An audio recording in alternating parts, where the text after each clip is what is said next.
¿Ahí se ve? Sí, perfecto. Bien. Sí. Y si, a ver, esperen un segundito.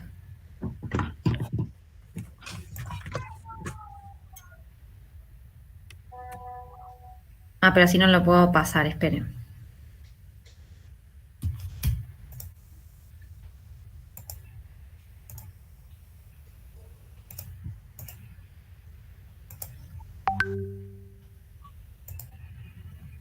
Ahí estamos. Genial. Bueno, arranquemos entonces. Hoy, chicos, vamos a hablar de AINES, o sea, son antiinflamatorios no esteroides. Vieron que ya vimos los corticoides en una de las clases y ahora vamos a ver otros grupos farmacológicos que son los no esteroides, ¿sí?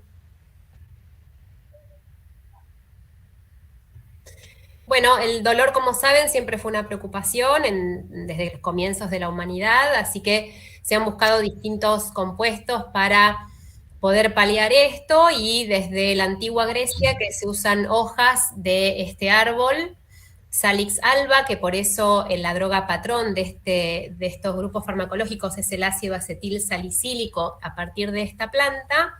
Se usaban las hojas para ingerir por vía oral y se usaba también para colocaciones tópicas y se usan desde la antigua Grecia.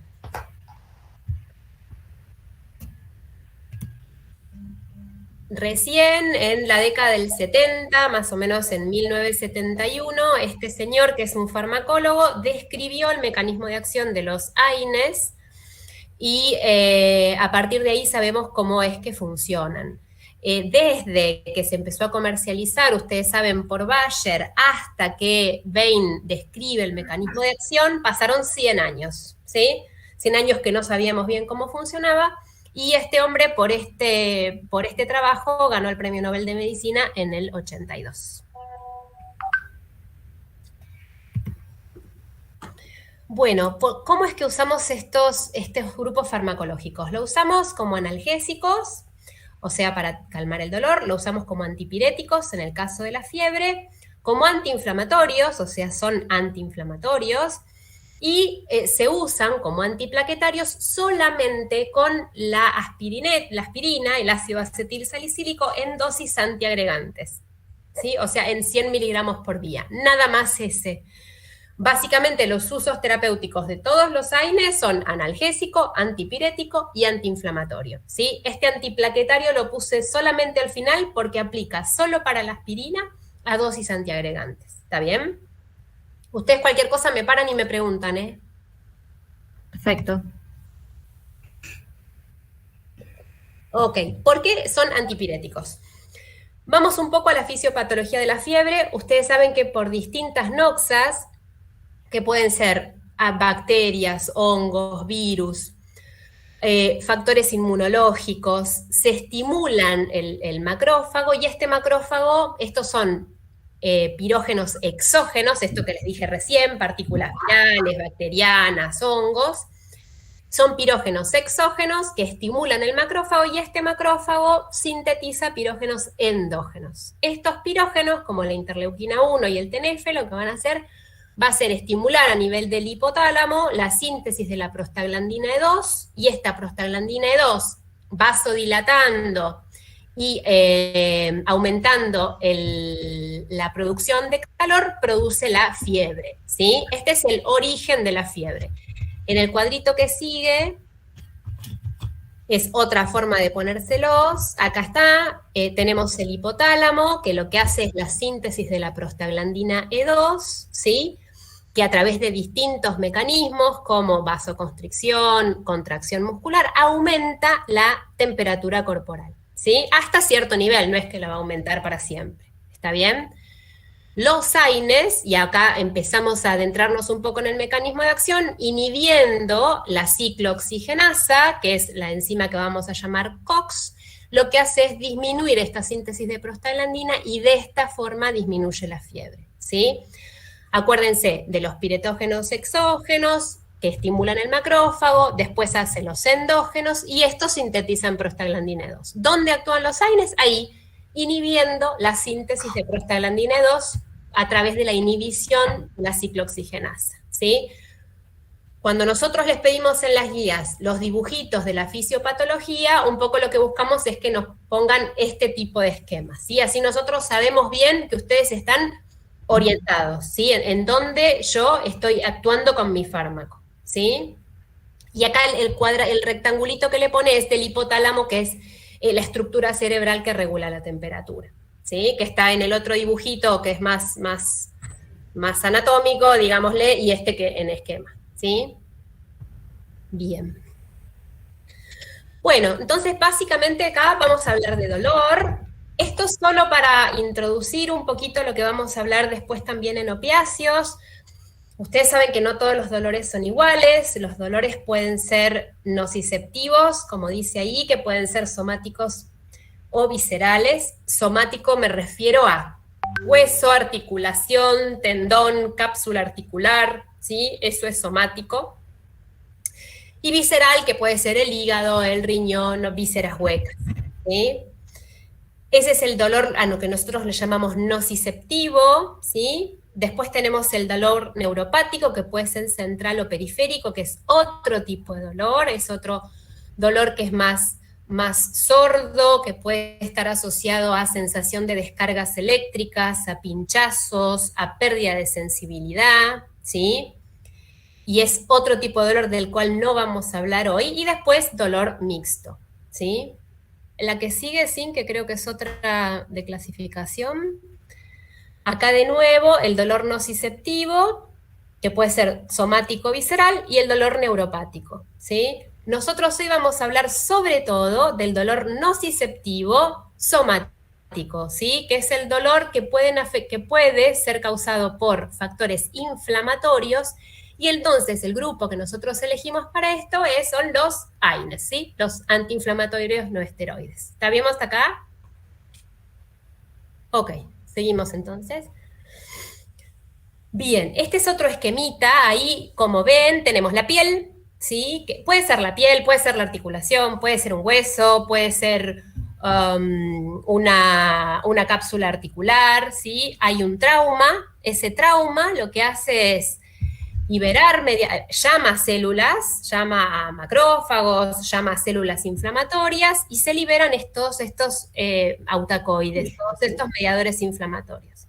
Histamina, serotonina, bradiquininas y también las prostaglandinas.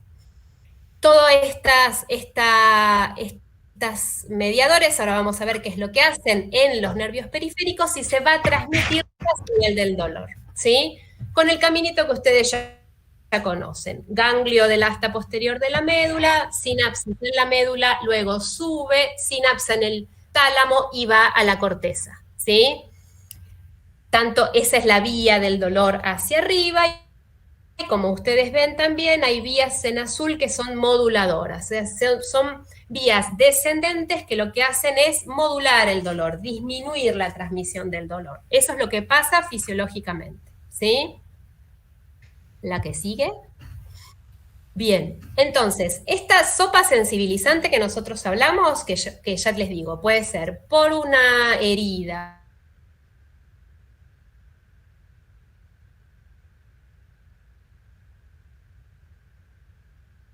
puede ser dismenorrea, por ejemplo, en las mujeres que están menstruando. Toda esta sopa sensibilizante lo que va a hacer disminuir el umbral del dolor. ¿Cómo lo va a hacer?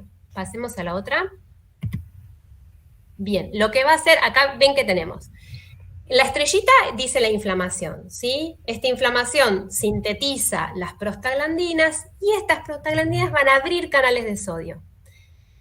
En los nervios periféricos, ¿sí? Esta apertura de canales de sodio va a hacer que se despolarice la célula y aumentar la frecuencia de descarga. Y de esa descarga se transmite el dolor. De nuevo, ¿dónde actúan los AINES? Inhibiendo la síntesis de estas prostaglandinas inflamatorias, que sobre todo son las prostaglandina E2 y la prostaglandina I2 o prostaciclina. ¿Está bien? Perfecto. Este es otro esquemita del porqué del dolor. Las prostaglandinas lo que hacen es dilatar arteriolas, aumentan la permeabilidad capilar, producen edema y a través de estos mecanismos producen dolor. Los AINES, ¿dónde actúan? Inhibiendo la ciclooxigenasa. Excelente. A través de la ciclooxigenasa, yo ya tengo el ácido araquirónico de la membrana, ¿sí? A través de la ciclooxigenasa lo que hace es inhibir el pasaje de ácido araquirónico a prostaglandina, inhibe la síntesis de prostaglandinas, ¿sí? Y este cuadrito lo puse también para que ubiquen dónde están los glucocorticoides también, ¿se acuerdan? ¿Qué es lo que hacían los glucocorticoides?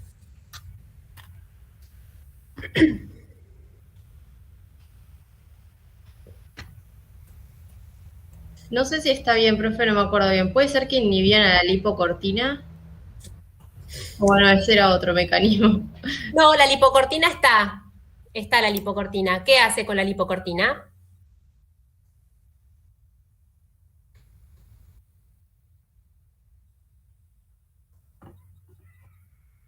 O sea, lo que hace en realidad es disminuir la síntesis de ácido araquidónico. Es como que agarra todo más arriba. Pero también tenía otras cosas, ¿o no? O sea, no es solamente esto.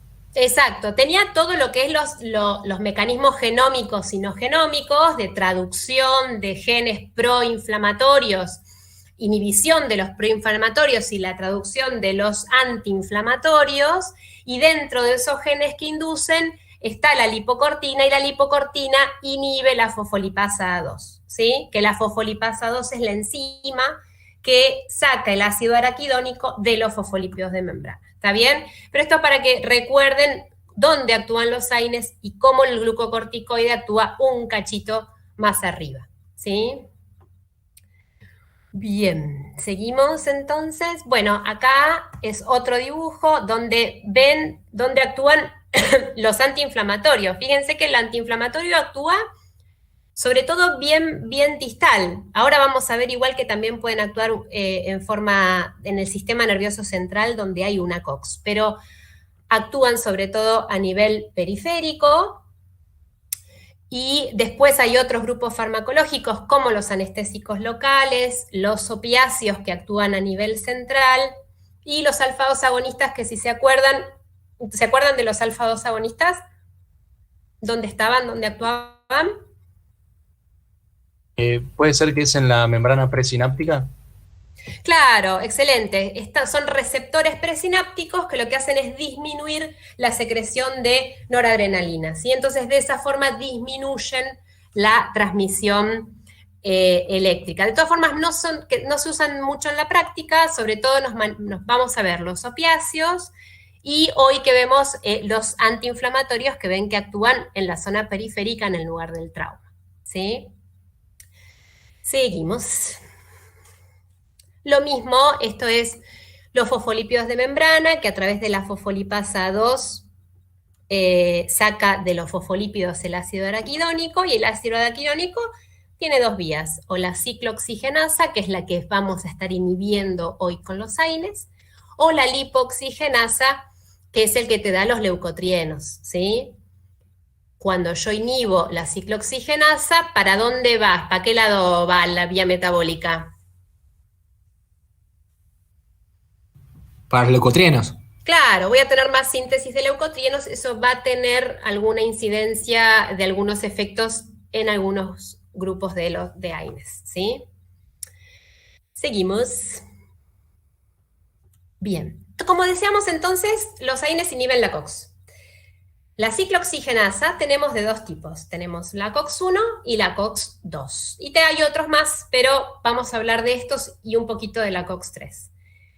La COX-1 está asociada sobre todo a las funciones fisiológicas, ¿sí? Que tienen que ver con las funciones de protección del estómago, tienen que ver con el tono vasomotor, tienen que ver con la función renal, ¿sí? Eso es sobre todo con las fisiológicas. Y esa se llama constitutiva, está siempre en todos los tejidos. La COX-2 es la enzima, es una inducible, si bien no es tan así, también tenemos algunos tejidos que tienen COX-2 todo el tiempo, pero mayormente es inducida, ¿por qué? Por factores inflamatorios, ¿sí?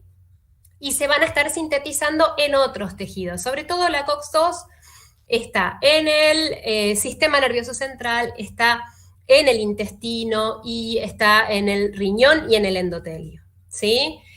La COX-1 está en todos los tejidos. El tema es que cuando yo inhibo la COX, con la mayoría de los AINES voy a estar inhibiendo tanto la COX-1 con la COX-2. Y después tenemos un grupo farmacológico que fue sintetizado luego que inhibe selectivamente la COX-2, ¿sí? O sea, que tenemos AINES que inhiben COX-1 y COX-2, y después tenemos los inhibidores selectivos de la COX-2, ¿sí? Que ahora vamos a ver por qué fue que se generaron y qué dificultad encontramos con ellos, ¿sí? Vamos con el que sigue, que está bueno. Acá, perfecto. Acá es lo mismo, lo que les dice bien es dónde está la COX-1, que hace las funciones fisiológicas, que las tenemos en estómago, en riñón, en plaquetas, y la COX-2, como decíamos, que está en el sistema nervioso central, en el intestino, en endotelio y en tejido conectivo, que por eso cuando yo la inhibo también son fármacos eficaces para mejorar los dolores de ese origen, ¿sí? De tejido conectivo, de articulaciones, de tendones, ¿sí? La COX-1 genera prostaglandina E2 y prostaciclina en estos tejidos. La COX-2 lo mismo, pero la COX-1 en plaquetas genera tromboxano A2, que va a tener estas dos acciones, como ustedes ya saben: agregación plaquetaria y vasoconstricción, ¿sí? Entonces, dependiendo qué analgésico yo doy, qué COX voy a inhibir, si la 1 y la 2, o solamente los inhibidores selectivos de la COX. ¿Se entendió? Ahora vamos a ver bien cuáles son cada uno de los fármacos de estos grupos, ¿sí? Pero o bien tengo AINES que inhiben COX-1 y COX-2, o inhibidores selectivos de la COX-2, ¿sí? Muy bien. Bueno, esto es más de lo mismo. La COX-1 está en la mayoría de las células. La COX-2 es la inducible. La COX-2 también se induce, obviamente, como decíamos, procesos inflamatorios, dolor y fiebre, pero en algunos tejidos la COX-2 está como constitutiva también, ¿sí? Muy bien. Seguimos. Perfecto. Estos son los distintos fármacos de los AINES, ¿sí? Acá tenemos dos dibujos. Uno que está a la izquierda, que ahí lo que tenemos es, fíjense, la selectividad de inhibición entre COX-1 y COX-2. ¿Ven? Ahí, como ven, el ketorolac inhibe sobre todo, tiene mucha afinidad para inhibir la COX-1 y menos la COX-2. ¿En qué órgano estaba la COX-1? ¿En todos o no? En todos, sí, pero que hacías las funciones fisiológicas, ¿se acuerdan de un tejido en particular? Estómago puede ser. Estómago, excelente. Con lo cual, el ketorolac, cuando yo inhibo las prostaglandinas a nivel del estómago, voy a tener efectos adversos de este grupo de drogas que son los gastrolesivos, ¿sí? Cuando yo inhibo la prostaglandina E2 a nivel del estómago, voy a tener más gastritis, más úlcera. Ahora lo vamos a mencionar bien, ¿sí? Profe, perdón, una pregunta. ¿Dijo Sí. gastrolesivos? ¿Así Sí. está bien la palabra? Perfecto. Sí, sí. De lesión gástrica, digamos. La indometacina también inhibe, tiene mucha selectividad para la COX-1, lo mismo voy a tener este tipo de efectos adversos. El ácido acetil salicílico también. Ahora vamos a ver la particularidad de la aspirina, que es el único inhibidor irreversible de la COX. Luego tenemos unos intermedios, ven, el naproxeno, el piroxicam, el ibuprofeno, el paracetamol, que inhibe las dos, y otra más que ahora vamos a ver. Y después, fíjense que cuando me cruzo de la línea hacia los más selectivos COX-2, tengo otro grupo farmacológico que está en rojo, que son los COXIB. Los COXIB son los inhibidores selectivos de la COX-2, ¿sí? Acá tenemos el celecoxib, el valdecoxib, rofecoxib, etoricoxib y lumiracoxib. Ahora los vamos a ver bien en un par de estudios. Pero fíjense, no, vuelve para arriba, Sim. Ese es uno. Y del otro lado tenemos la vida media, ¿sí? Fíjense que tenemos vida media muy breves, breve va de 1 hora hasta 60 horas. Tenemos bien breves, lo que quiero que vean es la vida media larguísima del piroxicam, ¿sí? Es un AINE también y tiene 60 horas de vida media, ¿sí? Y el ácido acetil salicílico que tiene vida media más cortita, ¿sí? 1 hora y pico. Bien. Esta fue una pregunta, Sí, perdón. Yo vi que en el libro de eso, que dice que la vida media por ahí es de 1 hora y todo eso. sí. Eso es la vida media, pero ¿y cuánto dura el efecto? ¿Qué diferencia hay en eso? ¿Vos me hablás de alguna droga en particular? No, o sea, ya sea, por ejemplo, del que tiene, por ejemplo, acá diclofenac, que parece como el que menos vida media tiene, y el piroxicam. ¿El efecto dura 1 hora o dura más de eso? Mira, el tema es el siguiente, viste que vos tenés la vida media farmacológica y la vida media biológica. En este caso, la inhibición de la COX, la mayoría de los AINES tienen una inhibición reversible, ¿sí? Se pegan, se despegan, se pegan, se despegan, y lo otro que pasa también es que a lo largo de las horas, el núcleo de las células va generando nueva COX. Nueva COX que no va a estar inhibida por el fármaco, ¿sí? Entonces, para que tengan una idea, no son estos fármacos que tienen vida media biológica larga, ¿sí? Como decíamos con los corticoides. Estos tienen esta vida media de horas, ¿sí? Puede ser 2 horas, 3 horas, 4 horas, 6 horas. Vamos a hablar, sí, de una acción muy específica, de nuevo, que es el de la aspirina como antiagregante, que es una situación particular. En este caso, ahora vamos a ver bien qué es lo que pasa en la plaqueta. Pero en el resto de las células, que el núcleo va a seguir generando COX que no está inhibida por ese fármaco, sumado al hecho de que la inhibición es reversible, ¿sí? O sea, es una inhibición competitiva, no vamos a tener vida media biológica del fármaco larga, ¿sí? Distinto de los corticoides, que ¿qué pasaba con los corticoides?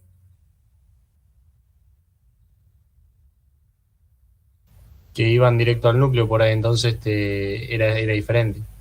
Claro, el mecanismo genómico del corticoide seguía fabricando, sigue haciendo que fabrique o que inhiba la fabricación de distintas proteínas. Entonces, cuando yo veía en la tablita, la vida media era de, no sé, minutos o horas, y la media biológica, se acuerda que los clasificábamos de corta, intermedia y larga, y teníamos vidas medias de 12 horas, de 48 horas, de 72 horas. ¿Se acuerdan? Eso lo vemos con los corticoides. En este caso, no. Por esto, de que los núcleos siguen sintetizando COX. ¿Sí? Sí, gracias. No. ¿Seguimos? Bien, vamos a hablar entonces de la eficacia. Los AINES, esto es un poco para cuando hagamos los prácticos también, son igualmente efectivos para disminuir el dolor y la fiebre, ¿sí? Tienen todos la misma eficacia, ¿está bien? Cuando yo tenga que puntear los AINES, vamos a ver algunas mínimas diferencias, pero tengan en claro que todos tienen la misma eficacia para dolor y para fiebre, distinto de los antiinflamatorios que dependen un poquito de la dosis, ¿sí? Pero los AINES son igualmente efectivos. La selección mía, por lo cual yo voy a elegir uno u otro AINE, es más que nada no por perfil de eficacia, sino por perfil de seguridad, que es muy importante en los AINES, ¿sí? Ahora lo vamos a ver. Como decíamos, antiinflamatorios los damos en dolor de origen inflamatorio, ¿sí? Dolor musculoesquelético, artritis reumatoidea, artrosis, fracturas, dismenorreas, ¿sí? Y obviamente cuando hay fiebre. Perdón, Patri, ¿puedo decir una cosita? Sí. En la filmina anterior, cuando charlábamos de eficacia, habíamos puesto al principio, charlábamos del seminario, y Patri había puesto al principio antiagregantes plaquetarios, como eficacia como antiagregantes. Acá lo que quería rescatar es, nosotros cuando, digamos, generalmente se usa como antiagregante el ácido acetil salicílico. pero cuando hablamos de AINES, nosotros hablamos de la aspirina, o sea, del ácido acetilsalicílico, pero no a dosis antiagregantes, que generalmente es alrededor de 100 miligramos, sino que por encima de 500. Ahí lo consideramos como AINES, digo, y los efectos adversos los comparte con los de los demás AINES. Y los otros AINES no pusimos entonces eficacia como grupo AINES, como antiagregantes, porque de hecho, digamos, tiene que ver con la vida media de los AINES, con el tiempo durante el cual inhibe la antiagregación plaquetaria, por lo cual no son efectivos antiagregantes. Y quería agregar una reflexión sobre esto. Si se acuerdan, tanto AINES como corticoides, bueno, actúan como efectivos antiinflamatorios. Recién estaba revisando, Pati, el mecanismo de acción de los corticoides. Quería preguntar por qué los corticoides lo que hacen es inhibir por encima, digamos, a nivel del ácido araquidónico, por encima de la ciclooxigenasa, ¿por qué no se usan como antiagregantes plaquetarios? Porque consideran, porque también deberían tener, si inhiben el ácido araquidónico, entonces terminan no produciendo, digamos, serían por el mismo mecanismo. ¿Puede ser, profe, que porque las plaquetas no tienen núcleo? Puede ser, porque las plaquetas no tienen. Ok. Muy bien, seguimos. Perfecto. Bueno, estos son efectos adversos de los AINES. Como ven, tenemos un montón de tejidos involucrados. Después vamos a ver sobre todo los 3 más importantes grupos de efectos adversos, pero básicamente, como decíamos recién, son gastrolesivos y producen lesión gástrica. ¿Qué tipo de lesión? La que quieran. La que ustedes me digan va como piña. Dolor, gastritis, sangrado, diarrea, dispepsias, úlceras gástricas, duodenales, esofágicas, intestinales, melena, hemorragia digestiva alta, hematemesis, vómitos, serostomía, constipación, úlceras bucales, odinofagia, lo que quieran, ¿sí? Muy importante efecto adverso de grupo, ¿sí? Todos ellos tienen este efecto adverso de grupo y luego vamos a hablar qué pasa con la COX-2. En cuanto a efectos adversos hemáticos de la sangre, sobre todo tenemos los que son las trombosis, ¿sí?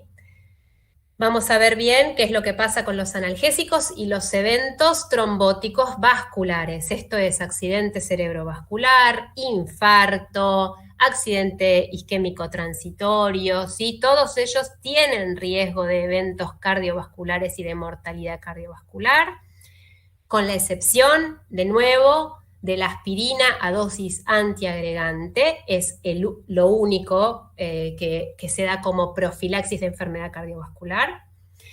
Tiene efectos adversos a nivel del riñón, ¿sí? También, lo que quieras, cistitis, disuria, hematuria, nefritis intersticial, insuficiencia renal, necrosis papilar, proteinuria, retención de agua y sodio, ¿sí? Lo cual también genera aumento de la presión en los pacientes asociados a estos eventos vasculares cardiovasculares. Luego tenemos los efectos de hipersensibilidad, la señora con el angioedema, puede haber shock anafiláctico, puede haber erupciones en piel, como está acá, urticarias, broncoespasmo, anafilaxia, como decíamos. Podemos tener efectos adversos a nivel hepático, esto es aumento de las transaminasas, ictericia, incluso necrosis hepática en uno de los fármacos que vamos a ver. Podemos tener efectos a nivel del sistema nervioso central, puede haber confusión, vértigo, tinnitus, también, los que quieran, lo que se les ocurra hay. Y después a nivel del pulmón, vimos qué es lo que pasaba con la COX. Si yo inhibo la COX, se hace más síntesis para el otro lado. ¿De qué? Leucotrienos. Leucotrienos, sí, y eso me puede generar broncoespasmo sobre todo con la aspirina, con el resto de los AINES en un porcentaje mucho más chiquito, pero pacientes con predisposición pueden tener asma por aspirina, ¿sí? Bien, y muchos más. Después puedo también tener anemias hemolíticas, aplasia medular, de todo. Pero nos vamos a centrar sobre todo en los siguientes, que son bien de grupo, ¿no? Efectos de grupo. Los efectos adversos gastroadhesivos, como decíamos recién, los cardiovasculares, re importantes, y los renales, ¿sí? Vamos con esta. El riesgo gastrointestinal, que lo habíamos visto recién. La COX-1 está en el estómago, ¿sí? Yo tengo la prostaglandina E2 y la prostaciclina que hacen todas funciones fisiológicas para mantener la mucosa gástrica sana, ¿sí? ¿Se acuerdan de la disminución de producción de ácido clorhídrico, de la inhibición de la retrodifusión de protones? Estoy hablando de fisio, ¿no? Del efecto vasodilatador de las prostaglandinas que producen este lavado, digamos, gástrico del ácido clorhídrico y el tema de la secreción de moco. Todo eso hacen las prostaglandinas en el estómago. Si yo inhibo esta síntesis de prostaglandinas, voy a tener todos los efectos adversos que hablamos recién, ¿sí? Úlcera gástrica, hemorragia digestiva, úlcera péptica, gastritis, dispepsia, bla, bla. ¿Está bien? A ver el que viene sin, que creo que está el dibujito. Esto, yo inhibo la prostaglandina E2, entonces, sobre todo va a inhibir esta secreción de protones, inhibe la retrodifusión de protones, y también inhibe la síntesis de moco y produce vasoconstricción también al nivel local. Todo eso me genera daño en el estómago. Y fíjense que tenemos de nuevo estos dos grupos farmacológicos, los AINES y los glucocorticoides, ¿se acuerdan? ¿Se acuerdan qué decíamos de los glucocorticoides y los efectos adversos gastrolesivos? No sé si lo... ¿Qué pasaba cuando yo asocio AINES con glucocorticoides?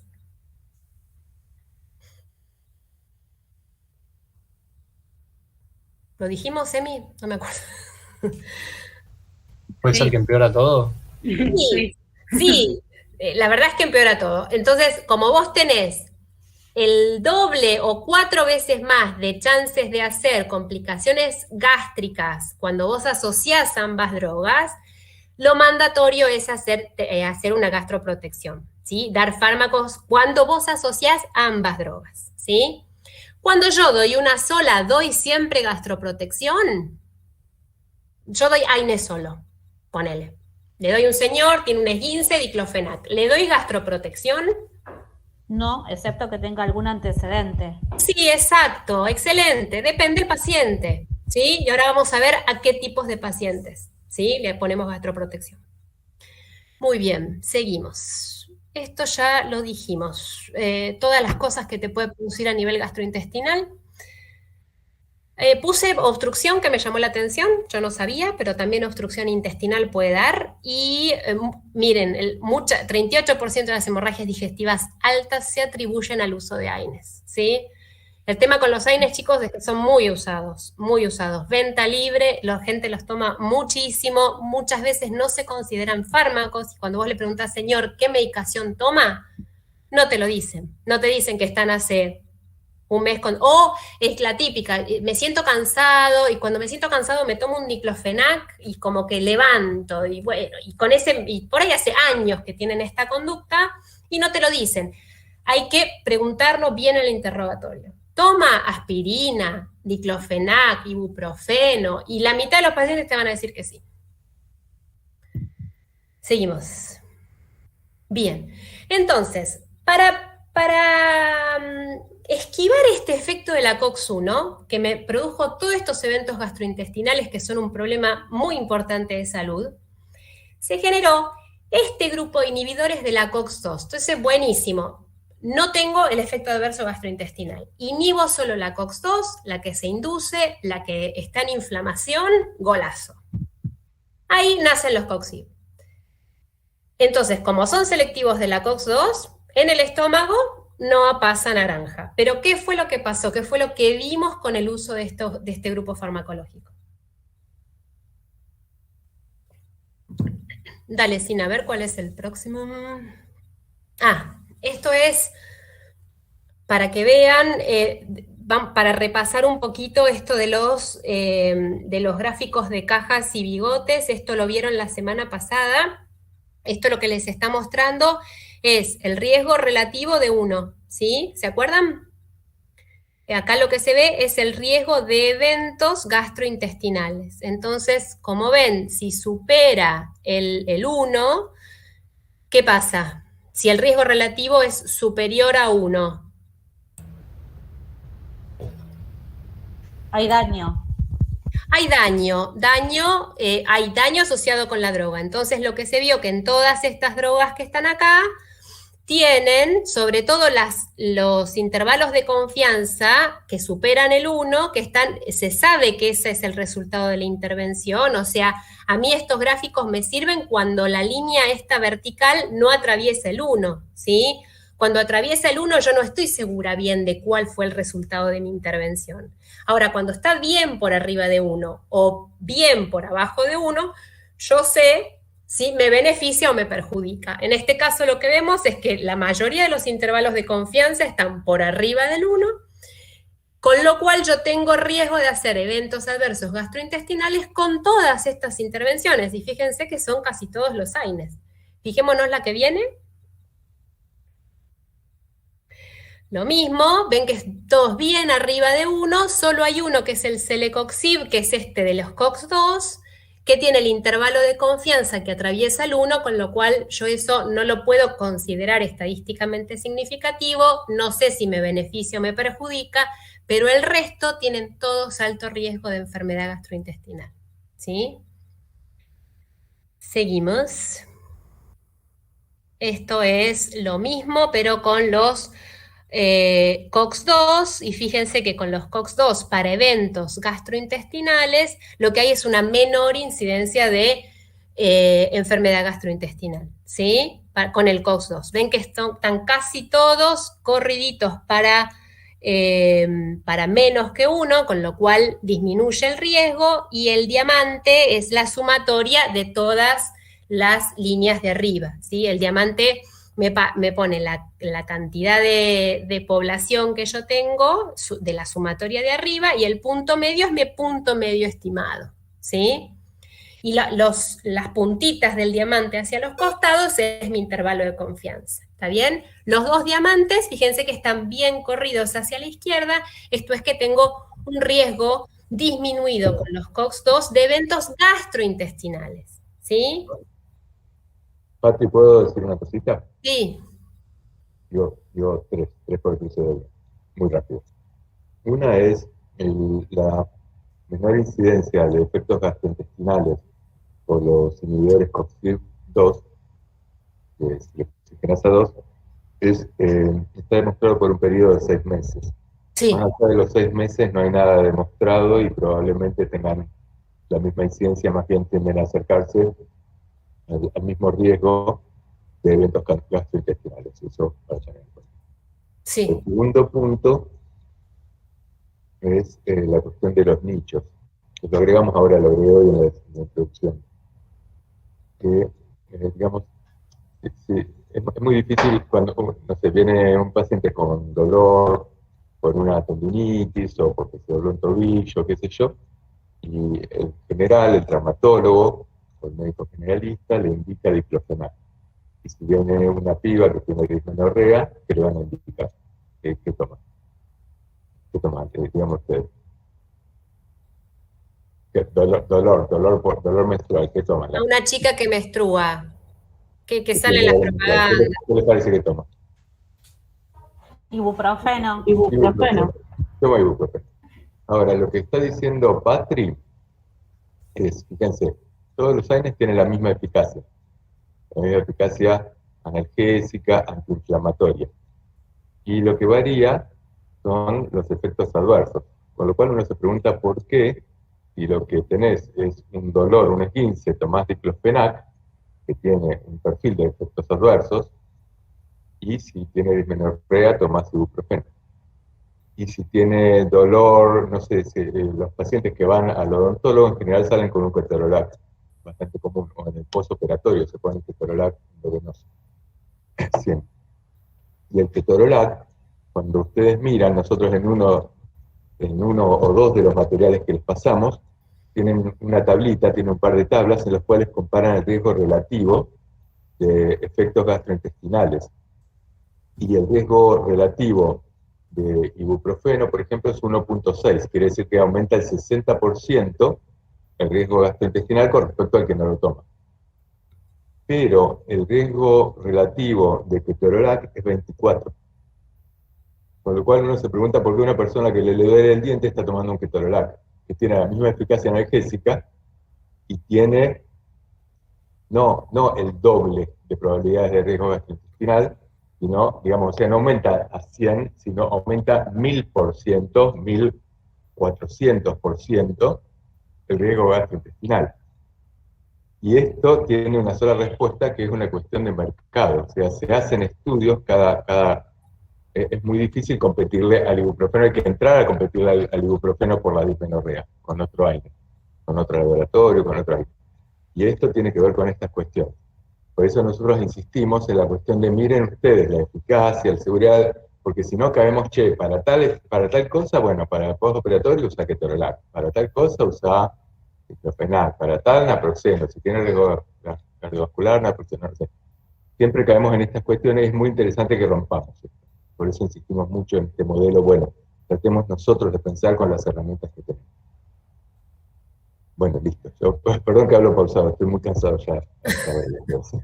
Sí, yo estoy telefónica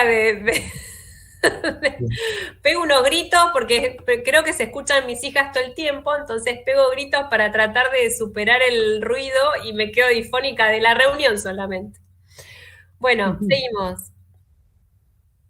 Bien, entonces, ¿qué pasa con los COXIB? Buenísimo, los COXIB no inhiben la COX-1, no tengo el efecto gastrolesivo, sin embargo, se empieza el uso de los COXIB y se ve que tienen mayor riesgo de enfermedad cardiovascular que otros, que el placebo, ¿sí? Fíjense, y comparado con algunos AINES a determinadas dosis, 0,4% para el rofecoxib versus 0,1% para el naproxeno. Entonces ahí nos dimos cuenta que si bien tienen menos efectos adversos gastrointestinales, esto que decía Manu, en los primeros 6 meses nada más, si uno lo prolonga en el tiempo, se vuelve a equiparar el riesgo, y además tengo este perjuicio de la enfermedad cardiovascular, ¿sí?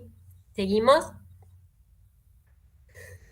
Se vio, ¿qué pasa? Se vio también, se los empezó a estudiar a los COXIB para ver qué pasaba, aparentemente mejoraban los pólipos adenomatosos en el intestino, ¿sí? No. Otros estudios de otras patologías, como estos de los pólipos intestinales, y lo que pasó fue que, por ejemplo, este estudio APPROVE se tuvo que interrumpir y retirar el rofecoxib que estaba en este estudio por la probabilidad de eventos cardiovasculares, ¿sí? Tenemos otro estudio, la que sigue, el estudio de la adenoma prevention con celecoxib. De nuevo, poco tiempito después, se vio que este celecoxib aumentaba el riesgo cardiovascular, tanto con dosis de 800 como de 400, y entonces también se retira el celecoxib, y en otro estudio, de nuevo, que evaluaba tratamiento de dolor posoperatorio con COX-2, dolor posoperatorio y cirugía cardíaca, se triplicó el riesgo cardiovascular y hubo que sacarlo del mercado también. Entonces, muchos COXIB, inhibidores selectivos de la COX-2, en todo este proceso tuvieron que ser retirados del estudio. El rofecoxib en el 2004, Valdeipare-coxib en el 2005 y el Lumiracoxib en el 2007, ¿sí? En Argentina se siguen comercializando el celecoxib y el etoricoxib. El etoricoxib no fue autorizado nunca por la FDA, pero sepan que nosotros se comercializa, ¿sí? Entonces, generamos un grupo farmacológico para no tener el evento adverso más frecuente hasta ese momento de los AINES, que era el gastrolesivo, y nos dimos cuenta que también tenía un elevado riesgo cardiovascular, por lo cual muchos tuvieron que ser retirados del mercado y quedaron poquitos en uso, ¿sí?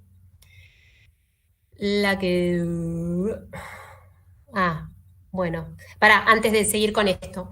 Cuando se ve qué es lo que pasa con el riesgo cardiovascular en los COX-2, entonces vuelven a mirar qué es lo que pasa con el resto de los AINES, los no selectivos, COX-1, COX-2, qué es lo que pasa con el riesgo cardiovascular, ¿sí? Y ahora vamos a mostrar algunos trabajos en función a esto. Eso. Para minimizar entonces el riesgo gastrointestinal, hay algunos tips, básicamente utilizar solo un AINE al mismo tiempo, elegir eventualmente, si el paciente tiene antecedentes, el menos gastrolesivo, que puede ser el paracetamol o el ibuprofeno. Ahora vamos a hablar bien del paracetamol porque no lo considero un AINE, pero como el mecanismo de acción es bastante parecido, lo ponemos acá también. Como siempre, con los AINES hay que utilizar la mínima dosis posible el menor tiempo posible. Lo utilizo solo cuando lo necesito. Y eventualmente que en pacientes de alto riesgo de desarrollar úlcera gástrica o todo lo gastrointestinal que ya dijimos, se usan protectores gástricos como los inhibidores de la bomba de protones, ¿sí? Perfecto. ¿Cuáles son estos pacientes? Lo que me decían recién, de que depende a qué paciente le pongo gastroprotección. Sobre todo son pacientes viejitos, más de 60 o incluso más de 70, que ya hayan tenido una úlcera, una hemorragia digestiva alta, que usen lo que hablábamos recién, terapia conjunta con corticoides o que estén anticoagulados, que tengan dosis altas de AINES o que estén antiagregados con terapia dual, con aspirina y clopidogrel.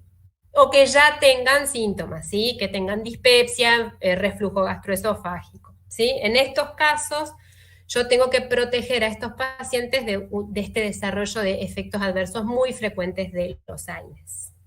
Profe, Sí. hago una consulta. Sí.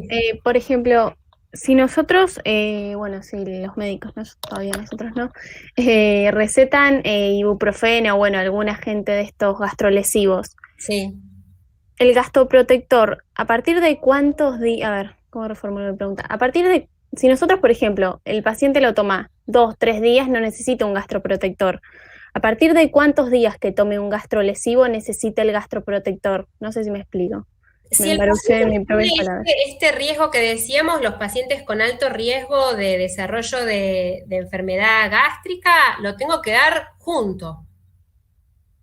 Porque tiene alto riesgo. Con un día, con 2 días, con 3 días, ya puedo tener esto. ¿Sí? Bien, perfecto. Ahora, después, si rápidamente yo suspendo el esquema analgésico, y probablemente ya le pueda suspender el IBP también. ¿Sí? Después hay pacientes que ya tienen IBP por mucho tiempo, esa es la otra, y que ya no los necesita, entonces en ese grupo de pacientes incluso hasta se puede sacar el protector gástrico.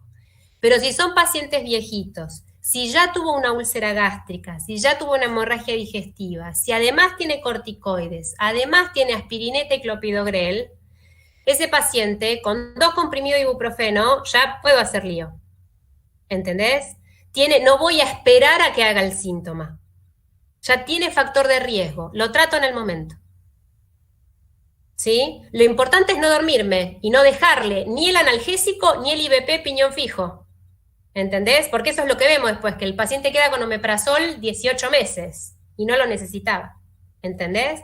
Lo importante es recitarlo y cuando le saco el AINE también le saco el IBP. ¿Sí? Muchas gracias, profe. No. Bueno, bien, seguimos. Riesgo cardiovascular, esto que dijimos, ¿sí? Salvo aspirina a dosis antiagregantes, que es el único fármaco AINE que damos para profilaxis de eventos trombóticos, el resto de los AINES tienen COX-2 y todos los otros aumentan el riesgo cardiovascular. Ahora lo vamos a ver. La inhibición, como dijimos, con lo que mostramos recién, la inhibición de la COX-2 conlleva riesgos cardiovasculares, por eso se tuvieron que interrumpir muchos del mercado. Y esto es por el efecto que tiene la COX-2. ¿Se acuerdan que la COX-2 era la inducible? En uno de los lugares donde estaba la COX-2, que lo dijimos al principio, es en ¿dónde? ¿En dónde está la COX-2? Corazón puede ser. Está en el endotelio, ¿sí? Entonces, en el endotelio, ¿qué hace la COX-2? Genera prostaciclina. Esta prostaciclina lo que hace es vasodilatar e inhibir la agregación plaquetaria. Si yo inhibo la síntesis de esta prostaciclina, tengo aumento del riesgo trombótico, ¿sí? IAM, ACV, falla cardíaca, ¿sí? Insuficiencia cardíaca descompensada, todos estos. Seguimos.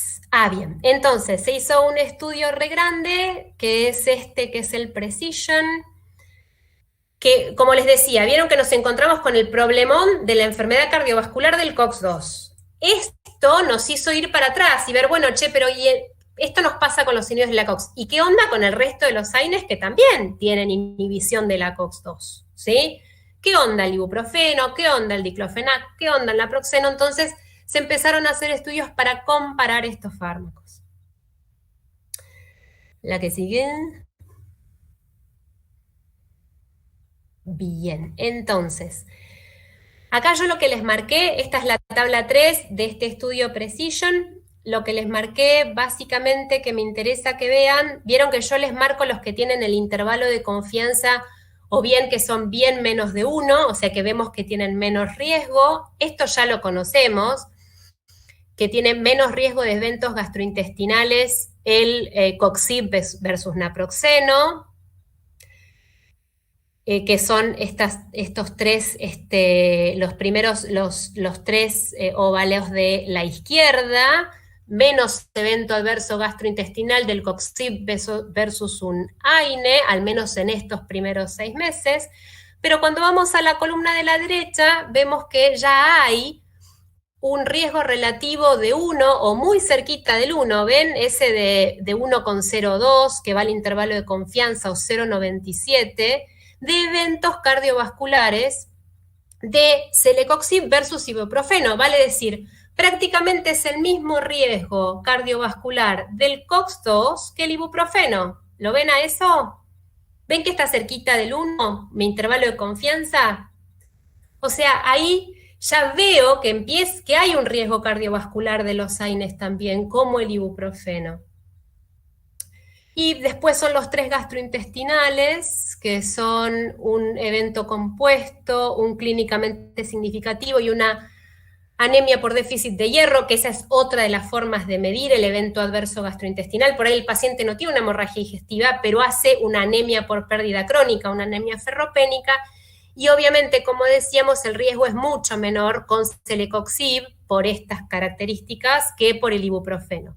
Pero lo que se empieza a insinuar es que hay riesgo cardiovascular incluso con otros AINES como el ibuprofeno. ¿El que sigue? Este es otro metaanálisis que evalúa esto, el efecto gastrointestinal en distintos trials. Este es un metaanálisis del Lancet. La que sigue, ¿sí? Y acá en este metaanálisis lo que se ve es, acá se compara con Coxib con placebo, que como vemos tiene un riesgo relativo del 2,28 con un intervalo de confianza bien arriba del 1 y con una P significativa, o sea que habla de insuficiencia cardíaca por Coxib versus placebo. Y la que sigue, esto es diclofenac versus placebo, donde yo ya ahí veo con el diclofenac que hay un aumento del riesgo de insuficiencia cardíaca, ¿sí? Y de eventos cardiovasculares mayores, ambas cosas, ¿ves? Que está arriba de 1. Y volvemos, sí, el riesgo gastrointestinal, que se está claro, yo lo marqué ahí con rojo, hay un aumento del riesgo gastrointestinal con diclofenac, eso ya está clarísimo, sabemos que todos los AINES son gastrolesivos, nuestro tema era ver qué pasaba con la seguridad cardiovascular de los AINES, ¿sí? La que sigue. Y este es, no sé Manu, si vos querés comentar lo que querías decir del riesgo cardiovascular ahora o... Sí, lee esto y les comento una cosita. Dale. En cuanto al riesgo cardiovascular, como vimos al principio, vieron cuando definimos eventos renales, uno de los eventos renales de los AINES es retención de agua y sodio, con lo cual todos los AINES aumentan la presión. Tuvimos este desarrollo de las COX-2 que tienen eventos cardiovasculares mayores, esto ya lo dijimos, y este riesgo cardiovascular también se ha extendido a otros grupos, a otros AINES, como el ibuprofeno, en realidad es ibuprofeno a dosis mayores de 1200, eso no está correcto, es a mayor de 1200, que en estas dosis aumenta el riesgo de IAM, el naproxeno, el ibuprofeno, perdón, así como el diclofenac a dosis de 100 miligramos, ¿sí? Dosis muy usadas, porque ustedes saben que el comprimido de diclofenac viene de 50 y se usa, o 50 cada 8, viene de 75 y se usan 2 por día, se usan 150 miligramos día. Bueno, sepamos que esta dosis con diclofenac aumenta el riesgo cardiovascular, ¿sí?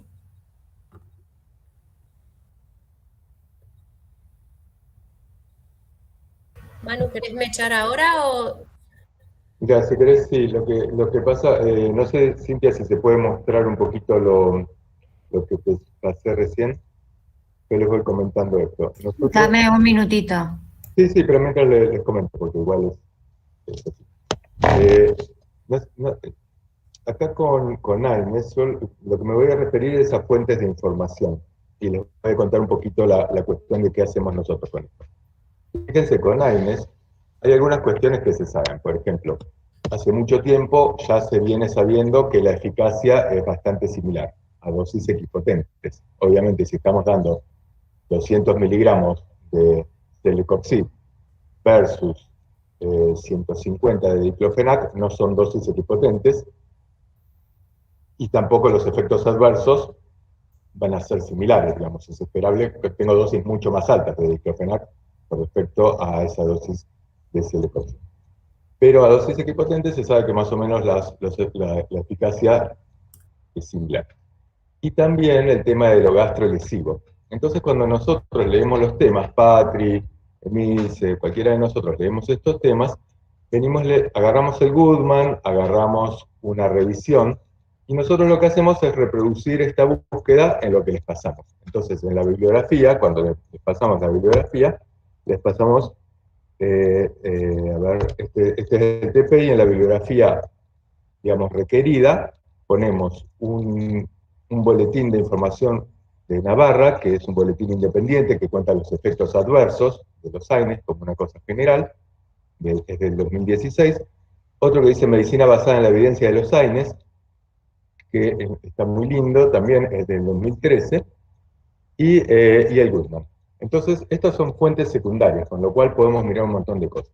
Lo que nos pasó es, hay una cuestión que es el riesgo cardiovascular. El riesgo cardiovascular, cuando a medida que van pasando los años, va cambiando, digamos, lo que sabemos. Entonces, acá estamos obligados a ir a fuentes primarias de información. Y tenemos una pregunta puntual, ya no estamos mirando AINES, que son los AINES, esto que estamos mirando en la clase. Estamos mirando, ¿cuál es el riesgo cardiovascular de los AINES? Pregunta puntual, que cambia muy rápidamente, cambia la información y nos obliga a ir a fuentes primarias. Entonces les cuento un poquito lo que hicimos y cuáles son las conclusiones en este momento. Si nosotros mirábamos este trabajo práctico, este mismo trabajo práctico, el año pasado, lo que mostrábamos era un metaanálisis que es este que dice al principio. Primero yo tengo que definir, para hacer mi búsqueda, tengo que definir para qué pacientes. ¿Está bien? Entonces digo, bueno, para pacientes con bajo riesgo cardiovascular, AINES, ¿qué pasa con pacientes con riesgo cardiovascular? En el grupo de pacientes que no tuvieron infarto de miocardio, que no tienen insuficiencia cardíaca, pacientes con bajo riesgo cardiovascular. En este grupo de pacientes, ¿cuánto aumenta el riesgo de tener un infarto por AINES? Esa es mi pregunta. ¿Se entiende bien? Entonces buscamos las fuentes de información. El año pasado pusimos como fuente esto que figura ahí en rojito al principio, que es un estudio que ahí les mostró Patrick recién, un metaanálisis del que aparece en el Lancet en el 2013. Yo pongo una cosita muy chiquitita, esto es lo que estoy haciendo, es algo muy casero, que me hago yo. Pongo el nombre del estudio, pongo un metaanálisis con 300.000 individuos, a cuánto los siguen, que es un año, qué es lo que buscan, el acto en primaria, que son eventos cardiovasculares mayores, y pongo los resultados. Y lo que a mí me interesa mucho, los resultados, los resalto en amarillo. Esto es como, bueno, esto es lo que me voy a acordar de esto, y es que el resultado de este metaanálisis era que el diclofenac aumenta el riesgo. ¿Cuánto aumenta? El riesgo relativo 1,40. Aumenta el riesgo cardiovascular un 40%. Y los COXIB también. Lo aumentaban casi un 40%, un 37%. Mientras que naproxeno no modificaba nada. No aumenta el riesgo cardiovascular. Eso es lo que se sabía de todos los estudios que había hasta ese momento. Y el ibuprofeno, a dosis altas, aumentaba riesgo relativo 1,44, pero el intervalo de confianza atraviesa el 1, o sea, es de 0,89 a 2,33, por lo cual uno no puede decir que el ibuprofeno aumenta el riesgo cardiovascular. ¿Se entiende? Eso es un primer metaanálisis. Hasta ese momento, hasta el año pasado, nosotros dábamos esto, hace 2 años, 3 años dábamos esto. Después, entonces, ahora este año buscamos un poquito más, miramos un poco más, y avanzamos. En segundo lugar, anoté un segundo trabajo, que es un ensayo clínico que tiene importancia por la cantidad de pacientes, es este que comentó Patricia, que es el Precision, que aparece en el New England Journal of Medicine en el 2016. Entonces, en este segundo trabajo, también, a ver, ¿cómo dice? Esto es un ensayo clínico de no inferioridad. ¿Qué quiere decir esto? Como los COXIB estaban teniendo muy mala prensa por el riesgo cardiovascular, Pfizer decide hacer un trabajo en el cual demuestra que el riesgo cardiovascular con celecoxib no es mayor que con los AINES tradicionales. Entonces esto se llama un ensayo clínico de no inferioridad. Celecoxib no es inferior a los AINES tradicionales, no presenta mayor riesgo cardiovascular. ¿Se entiende esto? No quieren demostrar que es más eficaz. Lo que quieren demostrar es que no es peor que. Entonces ponen los COXIB, ponen celecoxib y lo comparan con ibuprofeno y con naproxeno. Y lo que encuentran es que los pacientes que recibieron celecoxib no tuvieron mayor riesgo cardiovascular. Esto fue un estudio muy importante porque es un estudio con 24.000 pacientes. No es fácil hacer un estudio con 24.000 pacientes con un seguimiento a 3 años. Pero también está muy criticado porque la verdad es que de cada 10 pacientes, 7 no terminaron el estudio, no seguían tomando la droga, por ejemplo. Entonces, esto es un sesgo, está sacando conclusiones sobre 3 de cada 7 pacientes. Otro sesgo es que la dosis a la cual le daban el celecoxib es mucho menor, no es equiparable, no es equipotente con las dosis de diclofenac o de ibuprofeno, que eran mayores, o sea, producían mayor analgesia. A ellos no les importaba si producían mayor analgesia. Lo que querían demostrar es que no producía riesgo cardiovascular. Pero si vos le das una dosis mayor de otra droga, o sea, el celecoxib, había contado Patria hace un rato, el celecoxib, en uno de los estudios, esto que es para disminuir el riesgo de adenomas, había demostrado con dosis de 400 u 800 miligramos días que aumentaba el riesgo cardiovascular. Entonces acá lo dan a 200 miligramos día, y con 200 miligramos día no es peor que naproxeno o ibuprofeno. No significa que no aumenta el riesgo cardiovascular, porque no lo están comparando contra placebo. Porque si los otros aumentan el riesgo cardiovascular, y COXIB también, lo único que demuestra es que no es peor que ellos. ¿Se entiende esto? Pero hasta este momento los COXIB eran los sospechados de aumentar el riesgo cardiovascular. Entonces, en el 2016 hacen este estudio, y este estudio tiene mucho impacto. El celecoxib se instala en el mercado, al contrario de lo que pasa con etoricoxib, que sí tiene alto riesgo cardiovascular, que nosotros lo tenemos y tiene altísimo riesgo cardiovascular, o con lo que pasó en el Vigor con rofecoxib. Después acá señalé este tercer estudio que aparece en el British Medical Journal en el 2018, que es un estudio observacional, es un estudio muy importante, y en el cual confirma una cuestión, que el diclofenac aumenta el riesgo cardiovascular. Este estudio, que es muy interesante, un estudio de cohortes, dicen, che, el diclofenac aumenta el riesgo cardiovascular. ¿Cuánto? Y como un 50%, comparado con placebo, con los que no lo toman. Pero naproxeno también aumenta el riesgo cardiovascular. Hasta ahora lo que sabíamos era las conclusiones de ese otro metaanálisis y de otro que salió en el British Medical Journal en el 2011, que se los hago. Pero entonces dice, bueno, ojo, naproxeno también aumenta el riesgo cardiovascular. Y también encontraron que, ojo, paracetamol también aumenta el riesgo cardiovascular. Menos que el resto, pero también lo aumentan. En estudio observacional, con los sesgos que tiene un estudio observacional. Pero un estudio observacional grande, bien hecho. Y finalmente, revisamos un estudio grande que ¿qué es esto? Es un metaanálisis con una metodología muy nueva, muy interesante, que dice el riesgo de infarto de miocardio con AINES, con un análisis bayesiano. Es una metodología de análisis, que lo que tratan de probar es la probabilidad de que un resultado estadístico, un dato estadístico sea cierto. Eso es lo que hacen con un análisis bayesiano, no nos importa mucho. Tiene una metodología muy nueva, y lo novedoso de esto es que agarran grandes estudios de cohortes, buscan por todos lados, con todas las grandes bases de datos, toman los grandes estudios de cohortes de pacientes que tuvieron infartos y que tomaban AINES, buscan las bases de datos de grandes países, y se quedan con 4 grandes estudios, hechos en Canadá, o en Finlandia, digamos, algunos países europeos, o en Canadá. 4 grandes estudios. Y con estas grandes bases de datos, en las cuales observan, tienen 60.000 pacientes con infartos, dicen, vamos a ver, estos 60.000 pacientes de estas bases de datos, que toman de estas bases, ¿cuántos tomaban AINES? Y toman como 300.000 pacientes más, que no tomaban AINES, y ven cuántos infartos tuvieron.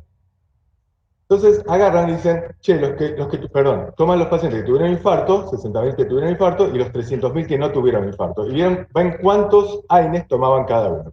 Esto es lo que hacen. O sea, hacen como un estudio de casos y controles, tomando estas bases de datos. No hacen ellos el estudio, pero es como si hicieran este estudio. ¿Se entiende esto? Entonces hacen algo muy nuevo. Este tipo de estudios se está recién empezando a hacer ahora.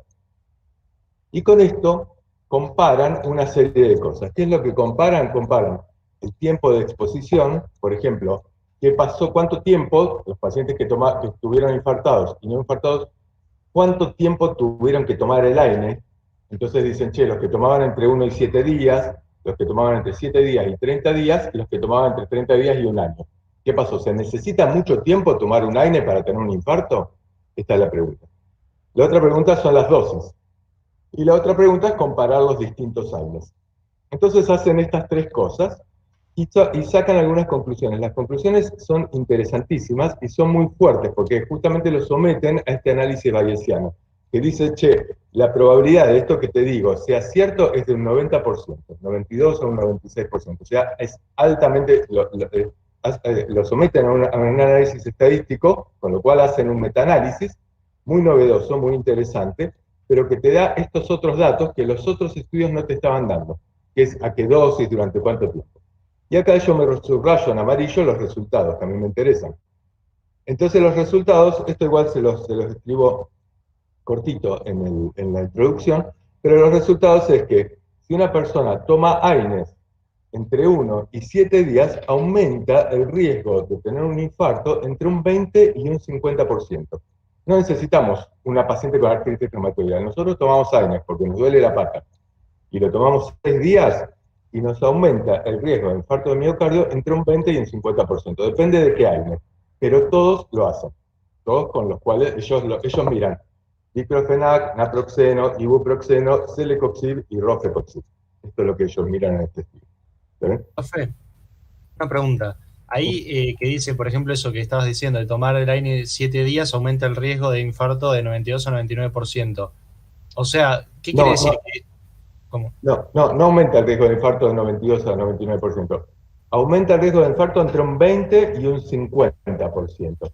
Y la probabilidad de que esto que te digo sea cierto es mayor al 92%.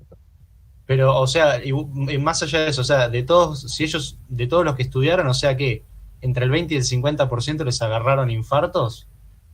No, es que lo que hacen es, ellos lo que hacen es comparar un grupo de pacientes que tuvieron infartos. No miran para adelante, dicen, che, nos tomamos 61.000 pacientes que tienen infartos. Y 300 y pico mil, por ahí dice la cantidad, dicen, tuvieron ya, y 380.000 controles, 380.000 personas que no tuvieron infartos. Y se fijan, porque tienen la base de datos de estos países, que es muy buena, se fijan la prescripción de AINES que tuvieron estos pacientes. Claro, Entonces, es retrospectivo. estos pacientes recibieron AINES durante una semana, un mes antes. Entonces, fijan cuánto tiempo antes, durante cuánto tiempo. ¿Se entiende? ¿Y qué AINES? Toman estos datos de los datos de prescripción. Cosa que en Argentina no existe, obviamente, pero en estos países sí. ¿Se entiende bien esto? Claro, sí, sí. No pueden tomar, no pueden acumular incidencia, pero toman odds ratios. Ellos toman estos resultados en odds ratios. Es un estudio absolutamente válido. Cuando se paran por resultados, son estos. Con celecoxib, por ejemplo, aumenta 1,24, pero atraviesa el 1. Ojo con esto. Pero aumenta, probablemente aumente. Doctor, ¿y la única variable de selección es pacientes infartados? ¿No influyen otras variables ahí? Sí, muy bien la pregunta. Sí, ellos hacen un muy buen estudio, yo se lo estoy recontra hiper simplificando, pero ellos toman todas lo que llaman las variables confusionales. Entonces, diferencian, por ejemplo, por edad, si están tomando corticoides o no, todas las variables confusionales, que son un montón, si toman anticoagulantes, si son mujeres u hombres, si son hipertensos, todo un montón de cosas.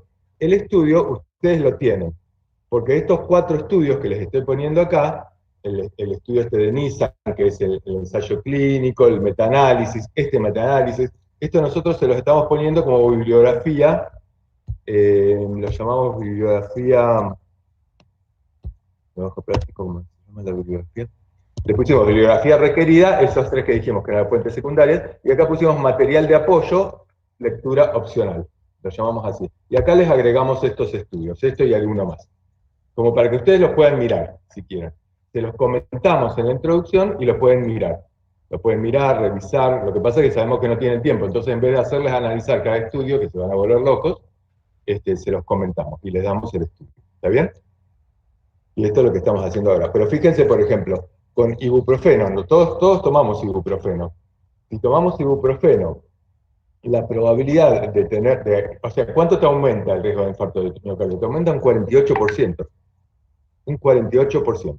Para lo cual, para Agustina, para Milagros, que son mujeres, que son pibas, que no tienen factor de riesgo, para ustedes, no es un problema. Porque la probabilidad basal, el riesgo basal de tener un infarto para ustedes es muy bajo. Si se duplica, sigue siendo, si aumenta un 50% o se duplica, sigue siendo muy bajo. Pero para un tipo pero igual, digamos, alguno más va a tener infarto. ¿Se entiende? Y para una persona que tiene un riesgo basal alto, aumenta, se duplica el riesgo relativo, pero entonces lo que me importa es cuánto aumenta el riesgo absoluto. O sea, entre las personas que toman ibuprofeno, ¿cuánto exceso de infartos voy a tener por el hecho de tomar ibuprofeno? El riesgo absoluto. Ese riesgo absoluto va a aumentar en personas que tienen un riesgo cardiovascular alto. Va a aumentar mucho. En cambio, en personas que tenemos, o ustedes que tienen un riesgo cardiovascular bajo, yo tengo un poquito más por edad. Pero hago ejercicio, soy flaco, no tengo tanto. Pero de todas maneras, si se me duplica, ya bueno, se me duplica, no me hace mucha gracia. ¿Y es necesario tomar mucho tiempo? No. En una semana, con que tomes una semana, ya tenés estos resultados. Esto sigue aumentando, digamos, obviamente está vinculado con la dosis. Si tenés, los AINES se diferencian cuando se toman a dosis bajas o a dosis altas. A dosis altas aumentan todos los riesgos. ¿Qué se considera una dosis baja? Celecoxib, menos de 200 miligramos día. ibuprofeno menos de 1200 miligramos día, diclofenac menos de 100 miligramos día, naproxeno menos de 75 miligramos día, de 750, perdón. Estos son las dosis bajas. Por encima de esto se considera que aumentan los riesgos cardiovascular, gastrointestinal, etc. ¿Se entiende? Y si toman un año, en vez de tomar un mes, no se demostró que aumente la incidencia de infarto de miocardio. En este trabajo, en este estudio, no pudieron mostrar eso. Y dicen, ¿por qué no?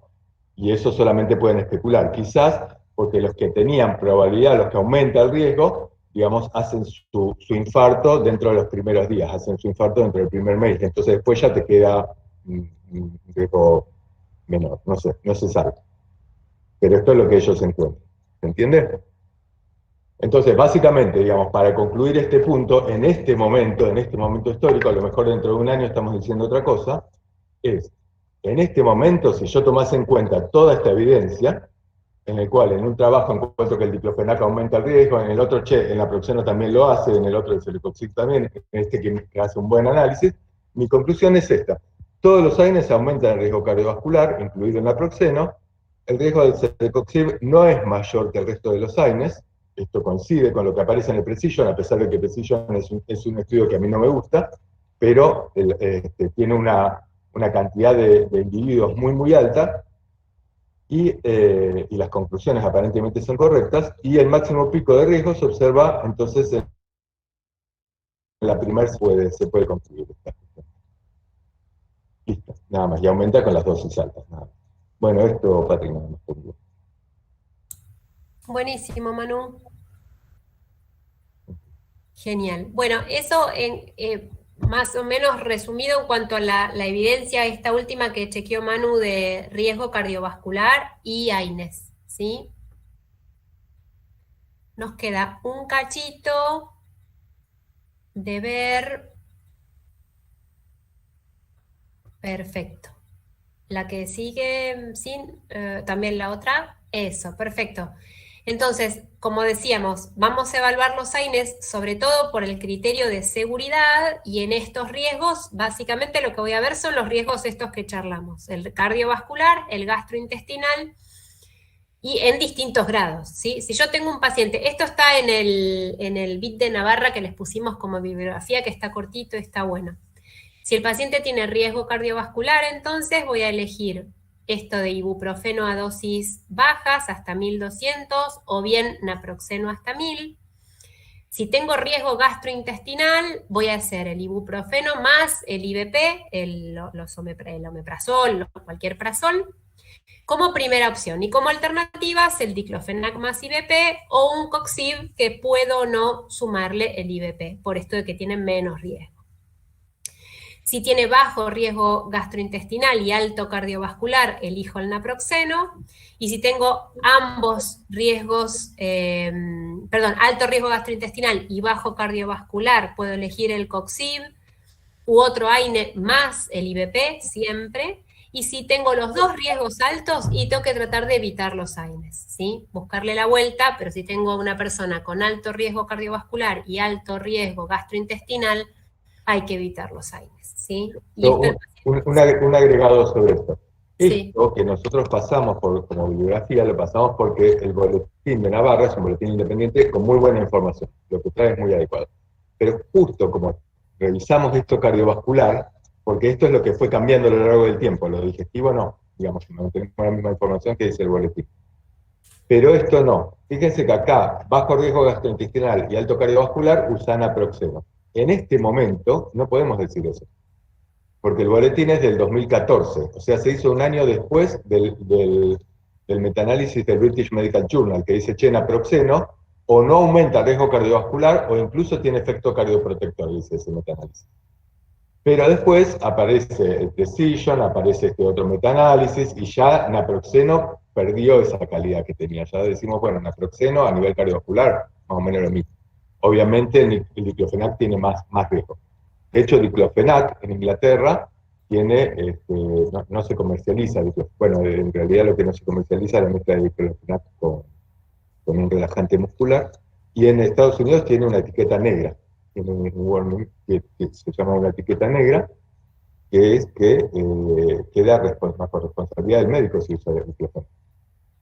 Acá no, acá se usa como agua. Pero en mi guardia es el medicamento más usado. Es más, el medicamento más usado es la combinación de diclofenac con corticoides. Eso es lo que más se usa. Sí. Pero fíjense que esta recomendación, nuevamente, insistimos, nosotros pasamos la bibliografía, pero el tiempo pasa, ya no estamos en el 2014, estamos en el 2021, la recomendación se mantiene, pero no para lo que dice naproxeno. Y en general lo que podríamos decir es, che, si tiene banderas rojas gastrointestinales, y usa o evita un AINE, o agregale un inhibidor de bombas de protones, o usa un Celecoxib, qué sé yo. Y si tiene riesgo cardiovascular, trata de evitar el AINE también, y si tenés que evitar usarlo, y bueno, qué sé yo, trata de usar a dosis bajas, podría ser toxil, ibuprofeno, no sé, pero trata de evitarlo. Entonces, cuando uno debe valorar seguridad, debe considerar siempre los factores de riesgo del paciente. Sin duda, siempre, siempre. Vos no podés dar el mismo medicamento a una persona que tiene antecedentes de úlcera gástrica que no lo tiene. Y además ten en cuenta que los AINES no avisan. Cuando Patrick te decía, che, los AINES tienen un alto riesgo gástrico, no es que la persona empieza con dispepsia, tengo acidez, me molesta, no, che, te hace una úlcera. Y estaba bien, estaba perfecto, hasta el día previo. Te hace una úlcera. Y el riesgo relativo es muy bajo, la probabilidad de que un AINE digamos, produzca una úlcera, el riesgo relativo es bajo, no es muy alto, no me acuerdo, es de 2 o una cosa así. Pero se toman tantos AINES en el mundo, todo el mundo toma AINES. Entonces, como hay millones de personas tomando AINES, el riesgo absoluto es muy alto, por lo cual muere mucha gente por eso. ¿Entiende esto? Es como hablar de los anticonceptivos orales. Los anticonceptivos orales tienen un aumento de riesgo de tromboembolismo, tromboembólico. Es bajo, es muy bajito, pero lo toman millones de mujeres, con los cuales más de una se muere a edad joven por una trombosis pulmonar y por una elección equivocada del anticonceptivo. ¿Cuántas personas toman este medicamento? Sí, y lo del paracetamol también fue una sorpresa para mí en cuanto a riesgo, ¿no? Sí, paracetamol todavía está un poco por verse, pero Cardiovascular, sí. está empezando a aparecer. Bueno, muy bien. Entonces, ahora vamos a ver fármaco por fármaco algunas particularidades de cada uno de ellos. Hablamos un poquito de farmacocinética, que es común, las cosas comunes a todos. Y luego 2 palabritas de gota, ¿sí? De tratamiento de la gota y antigotosos. Entonces, decíamos, el único AINE que yo doy como efecto, con efecto antiagregante es... ¿Cuál es? La aspirina. Aspirina. ¿A qué dosis? 100 miligramos día. 100 miligramos día. Esa es una dosis antiagregante, ¿sí?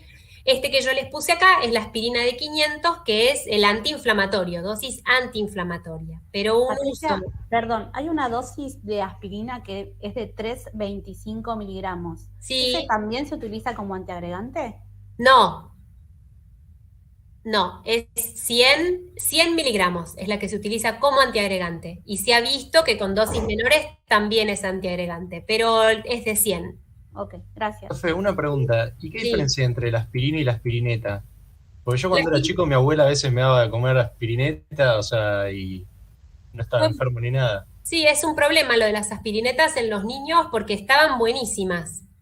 Y viste que hay 2 escuelas, está la escuela europea y la escuela americana. Los americanos quieren engolosinar un montón los fármacos y eso es un problema porque el niño los come como caramelos. Y los europeos que no, dicen, no, che, pará, el fármaco es un fármaco, tiene que tener un poco de gusto feo, le tiene que dar un poco de aversión al niño. Porque el problema que se vio con eso son las intoxicaciones por aspirina en los niños, ¿sí? Yo me acuerdo de tomar aspirineta, estaban buenísimas. Eran ricas. ¿Pero es el mismo compuesto activo, digo? O sea, Sí. es acetilsalicílico. Es ácido acetilsalicílico. Lo que pasa es que aspirina tenés 500 miligramos y aspirineta 100 miligramos, es la diferencia. Y cuando te venden la cardioaspirina, es la aspirineta, es lo mismo. Es la Además aspirineta. lo venden con otro nombre. La cardioaspirina. Es mucho más cara. Sí, es la aspirineta. es esa de 100 miligramos, ¿sí? Entonces, esa es la famosa aspirineta que se da para profilaxis de enfermedad cardiovascular, porque es antiagregante, ¿sí? Bueno, ¿por qué es antiagregante? La la aspirina se usa, es un inhibidor irreversible, ¿sí? Es el único que es irreversible de la COX-1, predominantemente de la COX-1, pero también de la COX-2. A ver el próximo sin si está el cuadrito este. Ese. Fíjense, en el cuadro B tengo lo que hace el ácido acetilsalicílico en la plaqueta, que es un poco, Lucio, lo que hablábamos del núcleo, ¿sí? El ácido acetilsalicílico uno lo toma, estómago, los AINES son ácidos, se absorben a muy buena velocidad en un medio ácido como el estómago, se asocia en mayor cantidad en el intestino y pasa a la circulación portal. En la circulación portal toma contacto con las plaquetas, ¿sí? Y empieza a inhibir la COX-1 en forma irreversible. Esta inhibición irreversible hace que no se sintetice tromboxano, y el tromboxano, acuérdense que es un potente vasoconstrictor y agrega a las plaquetas. Si yo inhibo esta acción del tromboxano, ¿qué va a pasar? ¿Cuál va a ser mi efecto en la plaqueta? Va a disminuir la agregación. Exacto, disminuye la agregación y ¿qué otra cosa? Vasodilatación. Y vasodilatación, perfecto. Eso es lo que me va a hacer en la circulación portal, que es donde va a tomar contacto con la mayoría de las plaquetas de la economía. Cuando pasa al hígado, ese ácido acetilsalicílico se va a metabolizar a ácido salicílico. Ese ácido salicílico ya no es un inhibidor irreversible. Perdón, la otra. Como es plaqueta, la plaqueta no tiene núcleo, ¿verdad? Vuelvo a la plaqueta. Entonces, no voy a tener más síntesis de ácido de COX, ¿se entiende? Porque no tengo núcleo. Con lo cual, una vez que yo inhibo esa plaqueta me queda inhibida para toda la vida útil de la plaqueta, ¿se entiende? Entonces, voy a tener este efecto largo tiempo, ¿sí? Hasta que se renueven la población de plaquetas. Ahora, cuando pasa el hígado, es ácido salicílico. Este ácido salicílico no va a ser una unión irreversible, va a ser reversible, con lo cual el efecto que voy a tener en el resto de la economía del endotelio, si bien va a disminuir la síntesis de prostaciclina, como dice acá en el endotelio, no va a ser tan importante como el efecto que voy a tener en el tromboxano, ¿se entiende? En el doble comando de tromboxano y prostaciclina me va a ganar el efecto de inhibición de la síntesis de tromboxano. Y por esta razón inhibe la agregación plaquetaria y produce la vasodilatación. ¿Se entendió? Porque ustedes me podían decir, sí, bueno, pero también el ácido acetilsalicílico pasa alguna parte por el hígado y me inhibe la síntesis de prostaciclina, que es el vasodilatador. ¿Por qué entonces lo elijo como profilaxis? Por esto, por dos cosas, porque la plaqueta no tiene núcleo y porque a dosis antiagregantes, dosis bajitas, la mayoría del ácido acetilsalicílico va a ser ácido salicílico que tiene una unión no covalente con la COX. Entonces, no va a tener tanto efecto en la síntesis de prostaciclina. ¿Se entendió? Va a ganar el efecto que hace en el tromboxano A2 y por eso es antiagregante. ¿Se entendió? Sí, profe. Y obviamente en el endotelio tiene núcleo, ¿sí? Con lo cual el endotelio va a seguir sintetizando su COX, ¿sí? A dosis antiagregantes. Si yo doy 500, ya ahí pierdo ese efecto protector de la aspirineta, de la aspirina de 100, porque mucho más ácido acetilsalicílico va a sortear o a pasar ese metabolismo hepático, va a llegar al endotelio como ácido acetilsalicílico y va a inhibir en forma irreversible la COX, ¿sí? Entonces pierdo este efecto protector, ¿sí? Por eso tiene que ser aspirineta a dosis baja, a 100 miligramos, y por esta explicación, porque es una inhibición covalente, sobre todo en la COX-1, y tiene un efecto predominante a nivel de la vasodilatación en tromboxano, predomina sobre la inhibición que puede llegar a hacer en la prostaciclina. ¿Está bien? Con aspirina de 500 miligramos es el mismo riesgo, ¿sí? No lo uso como antiagregante porque no me hace exactamente el mismo riesgo cardiovascular que cualquier otro AINE, ¿sí? El efecto protector es con 100 miligramos de aspirineta. ¿Está bien? ¿Se entendió esto, chicos? Que es importante, lo preguntamos un montón en los exámenes. ¿Por qué la aspirineta es antiagregante? Igual va a haber otro seminario de antiagregación, pero me interesa que les quede claro esto. Es únicamente para este fármaco. Bueno, very good. En cuanto a los efectos renales, como tenemos este efecto en las prostaglandinas, ustedes saben que las prostaglandinas son mediadores que regulan mucho el tono vasomotor del riñón, ¿sí? Si yo inhibo la síntesis de prostaciclinas, no voy a tener ese tono vascular en el riñón y puedo llegar a tener estos eventos que decíamos antes. Insuficiencia renal, proteinuria, retención de sodio y agua, nefritis intersticial, todo esto que habíamos hablado, ¿sí? Sobre todo en pacientes con distintos factores de riesgo, como que ya tengan insuficiencia renal crónica. Acuérdense que yo no puedo dar ningún AINE con clearance de menos de 30. Pacientes que ya tengan síndrome nefrótico, que tengan otras enfermedades como insuficiencia cardíaca, cirrosis, o que estén depresionados de volumen, ¿sí? Eso en cuanto a efectos renales. Esto ya más o menos lo hablamos. Sí, esto ya lo hablamos. Entonces, en conclusión, tengo que usar la menor dosis eficaz durante el menor tiempo posible y obviamente monitorear el tratamiento, ¿sí? Como conclusión grande. ¿Qué pasa en el embarazo? Bueno, las prostaglandinas, ustedes saben que también tienen una acción en el embarazo. Los AINES en las mujeres embarazadas a partir de la semana 30 están contraindicados porque, como ustedes saben, lo mismo, yo inhibo la síntesis de prostaglandina, ¿qué va a pasar con el conducto arterioso del bebé? ¿No se va a cerrar o no? Lo que va a pasar en el periodo perinatal es que la prostaglandina te vasodilata, ¿sí? ¿Qué va a pasar si yo inhibo la prostaglandina?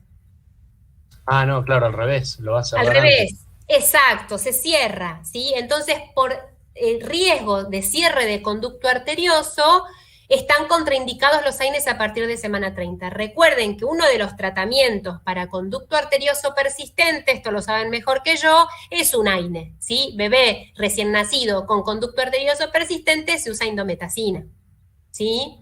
O sea que está contraindicado en el embarazo a partir de semana 30. Y otra cosa que hacen es que disminuyen la contractilidad uterina y retardan el trabajo de parto, ¿sí? Y si tengo que elegir uno, elijo paracetamol. ¿Está bien? Perfecto. En cuanto a cinética, la mayoría se absorben bien por vía oral, como dijimos. Acuérdense, todos los AINES son ácidos, con lo cual se van a absorber con mayor velocidad. ¿Dónde? En el estómago, En el estómago, porque aumenta, ¿qué? ¿Fracción ionizada o no ionizada? no ionizado. Excelente. ¿Y se absorbe con más cantidad en dónde? El intestino. Perfecto. ¿Por qué? Porque tiene mayor superficie. Exacto, mayor superficie. Excelente. Tienen altas uniones a proteínas, mucha alta unión a proteínas, albúminas sobre todo, entonces va a interactuar con otros fármacos con alta unión a proteínas, como los anticoagulantes orales o como el metotrexate. Importante interacción, ¿sí? Yo cuando sumo un AINE más un anticoagulante oral, en realidad no los debiera dar por esta interacción, porque el AINE lo que hace es sacar el anticoagulante de la proteína y aumentarme la dosis de anticoagulante, con lo cual el paciente tiene riesgo de sangrado, ¿sí? Tienen metabolismo hepático y se eliminan por la secreción tubular de ácidos en el túbulo contorneado proximal del riñón, ¿sí? y se acumula en sitios de inflamación porque al ser ácidos, entonces suelen acumularse en los sitios de inflamación, que es donde actúan, ¿sí? Seguimos. Este es un cuadrito que les muestra las vidas medias. Fíjense, acá tenemos en abscisas, tiempo, en ordenadas concentración. Miren cómo del 100% va cayendo la concentración. Me interesa que vean, el piroxicam, como dijimos al principio de la charla, tiene vida media muy, muy larga. Y otra cosa que quiero que vean es el salicilato. ¿De dónde está? Acá. Salicilatos, tienen unos que tienen a menos dosis, a 325 S, que más o menos cae en 12, 13 horas. Pero fíjense si yo aumento la dosis. ¿Se acuerdan cómo era la cinética de eliminación del ácido acetilsalicílico que lo vimos en un TP? De orden 0. Excelente. ¿Cómo es de orden 0? Es ¿saturable o no saturable? Saturable. Es saturable, ¿sí? Entonces, a medida que yo aumento la concentración, se satura y se sigue eliminando siempre a la misma velocidad, con lo cual a dosis alta me aumenta la concentración, ¿sí? Entonces, fíjense como con 1 gramo me aumenta un montón la vida media, ¿sí? 20, qué sé yo, el doble, como más de un día, ¿sí? Perfecto, eso quería que vieran de este. Seguimos. Bien, entonces la aspirina, ya vimos qué pasaba con la dosis antiagregante, cinética saturable, y esto ahora vamos a ver qué pasa con la intoxicación. Puede dar asma por aspirina en los pacientes con predisposición. El resto de los AINES también puede dar asma, pero en un muy poquito, creo que un 2%, ¿sí? La mayoría de asma es por aspirina y por eso se llama así. Tiene efectos adversos gastrointestinales, como ya hablamos, hepáticos, y dosis máxima es de 4 gramos por día, ¿sí? Perfecto, seguimos. Bien, ¿qué pasa entonces cuando yo doy dosis repetidas altas o cuando, por ejemplo, en un intento de suicidio, el paciente toma varios gramos, 10, 20, 30 gramos, se produce intoxicación por salicilatos, ¿sí? El hígado, entonces, que es el que conjuga los metabolitos del ácido salicílico, no da abasto, se satura, entonces se empieza a acumular. En esa acumulación va a haber un montón de problemas metabólicos, sobre todo va a terminar siendo una acidosis respiratoria final, acidosis metabólica final, y va a haber deshidratación, depresión, coma y el paro respiratorio en el salicilismo, ¿sí? La clínica es esa, puede haber cefalea, acúfenos, confusión mental, vértigo, somnolencia, náuseas, vómitos, diarrea, ¿sí? Hasta que llega a la parada respiratoria. Y el tratamiento es básicamente de sostén. No tengo un antídoto, ¿sí? Lavado gástrico, carbón activado, corregir la deshidratación, corregir el equilibrio ácido-base y forzar la diuresis, alcalinizar la orina. ¿Se acuerdan que lo vimos en el TP de Inamia? ¿Sí? Yo alcalinizo la orina, secuestro más fracción ionizada a nivel del túbulo, entonces no se va a reabsorber a nivel del túbulo renal y se excreta. ¿Está bien? Seguimos. Eso con el salicilismo. Bien. Muy cortito de algunos de los AINES. Vamos al ketorolac. Esto que hablaba Manu, que tiene 64 veces más de riesgo, una guasada de eventos gastrointestinales. Por eso el uso es muy limitado en el posoperatorio, en posoperatorio sobre todo, y eventualmente se limita a 2 días en forma endovenosa o 5 días para dolor agudo. No se puede dar más que eso, ¿sí? Pero de nuevo, si elegimos por seguridad, porque eficacia es la misma, yo podría elegir uno que no me dé tanto riesgo. ¿Se entiende? Perfecto, seguimos. Paracetamol.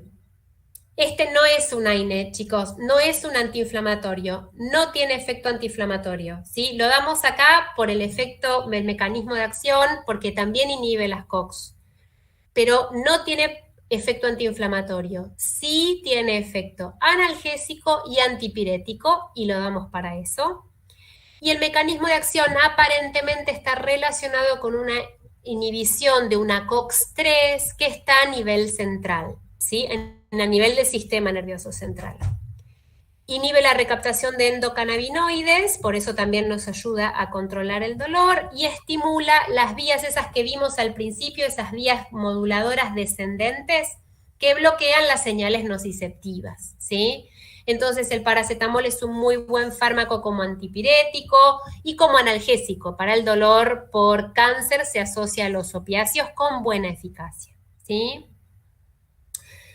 Pero no es antiinflamatorio. Entre otras cosas porque no es ácido, ¿sí? Entonces no se acumula en los lugares ácidos, ¿sí? Y donde hay mucho radical libre, el paracetamol no funciona, ¿está bien? También tenemos la intoxicación por paracetamol, así como teníamos la de aspirina. Es una causa que se suele ver cada tanto como, no tanto accidental, sino como intento de suicidio, ¿sí? El metabolismo del paracetamol se da en el hígado. ¿Se acuerdan las reacciones de fase 1 y de fase 2? Sí, ¿no era que una es de oxidación y la otra es de conjugación? Claro, ¿No? vos tenés Bueno. oxidasas, hidrolasas, esas son todas las de fase 1, y después tenés, después no, a veces es primero fase 1 y después fase 2, a veces primero fase 2 y después fase 1, no necesariamente son en ese orden, pero las de fase 2 después se conjuga, ¿sí? Se conjuga con glicina, se conjuga con glucurónido, se conjuga con glutatión, con distintos mecanismos. Si pasa por fase 1, necesariamente siempre, ¿qué dijimos en cinética? ¿Necesariamente se hace un metabolito menos activo? No, excelente. Puedo clavarme con un metabolito tóxico, ¿sí? ¿Qué es lo que pasa acá? El paracetamol primero se oxida y da ese metabolito que está en verde, que acetilbenzoquinoneimida. Ese es tóxico y se inactiva por el glutatión, ¿sí? A nivel hepático. Ahora, si yo tengo mucha dosis de paracetamol, acuérdense que la dosis máxima del paracetamol es como la de la aspirina, son 4 gramos, 3-4 gramos, ¿sí? Si yo le doy mucha más dosis que esa, no tengo glutatión para tirar al techo, el glutatión tiene un cierto límite. Al no tener glutatión, se termina acumulando ese metabolito tóxico que es el que me reacciona con las proteínas hepáticas, las inactiva y termina necrosando el hígado, ¿sí? Y puede dar una necrosis aguda hepática, aunque el uso regular se puede asociar a hepatopatía crónica también, ¿sí?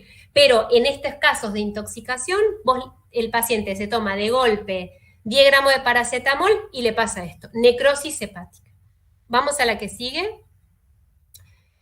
Este es un dibujito que les explica esto, lo que hablamos de fase 1, fase 2, ¿sí? El metabolito tóxico se acumula y necrosa el hígado y el glutatión se agota. En este caso yo sí tengo un antídoto, digámosle así, que es dadores de puente sulfuro o dadores de glutatión, que es la N-acetilcisteína, ¿sí? Ahí dice cómo es el tratamiento, tengo una dosis inicial y así puedo evitar la necrosis hepática, ¿sí? En un cierto tiempo, igual no me acuerdo cuánto era, pero tenés una ventana antes de que se necrose todo el hígado. El hígado es bastante gaucho en ese sentido, es bastante plástico. Seguimos. Bien, ibuprofeno ya hablamos bastante. Tiene también riesgo cardiovascular y con dosis de menos de 1200 no se asociaría tanto riesgo cardiovascular y sería la dosis a elegir. ¿Seguimos? Ácido mefenámico también se usa sobre todo para dismenorreas, ¿sí? No se recomienda como todos en niños o en mujeres embarazadas. ¿Seguimos? El piroxicam, ¿se acuerdan que era el de la vida media larga? Ese que estaba arriba, que tenía 48.000 horas. Bueno, se da mucho en artritis reumatoidea, desgraciadamente, por esto, porque inhibe la activación de neutrófilos. El tema es que está asociado a graves eventos adversos gastrointestinales, ¿sí? Entonces, tratamos de no usarlo. A la gente le encanta habitualmente, y cuesta un montón sacarlo, pero hay que tratar de sacarlo. Naproxeno, perfecto, más de lo mismo, no vamos a agregar más nada de esto. El diclofenac, mayor riesgo cardiovascular, acuérdense, con dosis de más de 100, y también puede producir alteraciones hepáticas y viene en múltiples vías, ¿sí? Inclusive la oftálmica, las cremitas, de todo diclofenac. ¿Seguimos? Indometacina también es un inhibidor fuerte de la COX, se usa mucho en artritis gotosa, ¿sí? Y también tiene mucho evento adverso gastrointestinal y a nivel del sistema nervioso central. ¿Seguimos? La dipirona, ustedes la conocen a esta, también tiene un efecto aparentemente que inhibe la COX-3 como el paracetamol, ¿se acuerdan? Y se usa un montón como antitérmico, se usa mucho en los niños. El tema es que tenemos dos tipos de riesgos importantes en este fármaco, que es el riesgo de agranulocitosis, que igual es muy bajo, es 1 por millón por año.